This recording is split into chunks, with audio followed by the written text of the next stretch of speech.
മറ്റുള്ളവരിൽ നിന്നും പ്രതീക്ഷിക്കുന്നത് അവസാനിപ്പിക്കുക. ലഭിക്കുന്നതെന്തും സ്വീകരിക്കാൻ തുടങ്ങുക. നിങ്ങളുടെ ജീവിതം മനോഹരമാകും.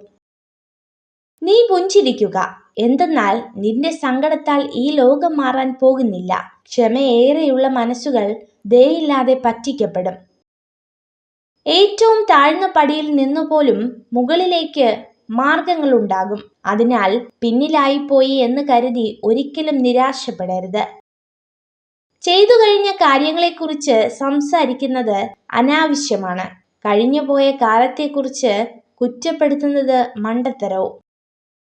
നിശ്ചയമായവയെ ഉപേക്ഷിച്ച് നിശ്ചയമില്ലാത്തതിന്റെ പിറകെ പോകുന്നവർക്ക് നിശ്ചയമായവയും നഷ്ടമാകും. നമ്മൾ മറ്റൊരാളുടെ പ്രേരണയാൽ നമുക്ക് യോജിക്കാൻ കഴിയാത്ത ഒരു കാര്യവും ചെയ്യരുത്. ഞാനത് ചെയ്യില്ല എന്ന് മനസ്സിനെ ബലപ്പെടുത്തണം.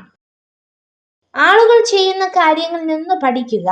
അതിൽ നിന്നും ഉൾക്കൊള്ളാൻ കഴിയുന്ന നല്ല കാര്യങ്ങൾ ചെയ്യുക.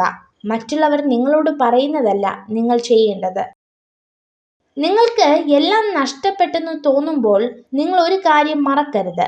മരങ്ങൾ എല്ലാ വർഷവും ഇല പൊഴിക്കും. എന്നിട്ട് നാളുകൾ കഴിഞ്ഞ് പുതിയ ഇലകൾ കൊണ്ട് സമൃദ്ധമാകും. എപ്പോഴും ചിരിക്കുന്ന മുഖങ്ങളിൽ ദുഃഖങ്ങളില്ലെന്ന് ധരിക്കരുത്. ദുഃഖങ്ങളെ കൈകാര്യം ചെയ്യുവാനുള്ള കഴിവുണ്ടെന്ന് മനസ്സിലാക്കുക. നിങ്ങളുടെ മാനസികാരോഗ്യത്തെക്കാൾ മൂല്യമേറിയ ഒരു വസ്തുവും ഈ ലോകത്തില്ല. അതുപോലെ തന്നെ മനസ്സമാധാനം നശിപ്പിക്കുന്ന ഒരു ബന്ധവും നിങ്ങൾക്ക് വിലപ്പെട്ടതല്ല. സത്യത്തെ തിരിച്ചറിഞ്ഞ രണ്ടുപേർക്കിടയിൽ വാദപ്രതിവാദത്തിനുള്ള കാരണമൊന്നുമില്ല. അവരവിടെ നിശബ്ദരായിരിക്കും. ഭാവിയിൽ ഓർക്കേണ്ട ഒരു നിയമം ഇതാ: കഠിനമായി തോന്നുന്ന ഒരു പ്രവൃത്തിയും ദൗർഭാഗ്യകരമല്ല. ഓരോ ബുദ്ധിമുട്ടും നല്ലതിനു വേണ്ടി മാത്രമാണ്. ഏതൊരു സൗഹൃദത്തിനും ബന്ധത്തിനും നിങ്ങൾ കൊടുക്കുന്ന സമയവും മൂല്യവും അവർ നിങ്ങൾക്കും തിരികെ നൽകുന്നില്ലെങ്കിൽ പിന്നെ ആ ബന്ധം മുന്നോട്ട് കൊണ്ടുപോകരുത്. മനുഷ്യൻ രണ്ടു കാര്യങ്ങളിൽ നിസ്സഹായനാവുന്നു.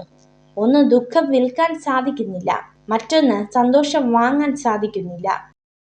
ഈ ലോകത്ത് വളരെയധികം ആളുകൾ നിങ്ങളെ സ്നേഹിക്കുന്നുണ്ടെന്ന് തിരിച്ചറിയുക. നിങ്ങളെ വെറുക്കുന്ന ഒരാളിൽ മാത്രം ശ്രദ്ധ കേന്ദ്രീകരിച്ച് ജീവിതം പാഴാക്കരുത്. തുറന്ന പുസ്തകം പോലെ ആരുടെയും മുന്നിൽ പെരുമാറരുത്. കാരണം അവർ പ്രതീക്ഷിച്ച ഉള്ളടക്കം ഇല്ലെങ്കിൽ വായിച്ചു കഴിഞ്ഞ പുസ്തകം പോലെ നിങ്ങളെ മാറ്റി നിർത്തും. മറ്റൊരാളുടെ കുറവുകൾ ചൂണ്ടിക്കാട്ടി അയാളുടെ വില കുറയ്ക്കുമ്പോൾ ഒന്നോർക്കുക: വരും ദിവസങ്ങളിൽ ആ കുറവുകൾ ആർക്കും വന്നേക്കാം.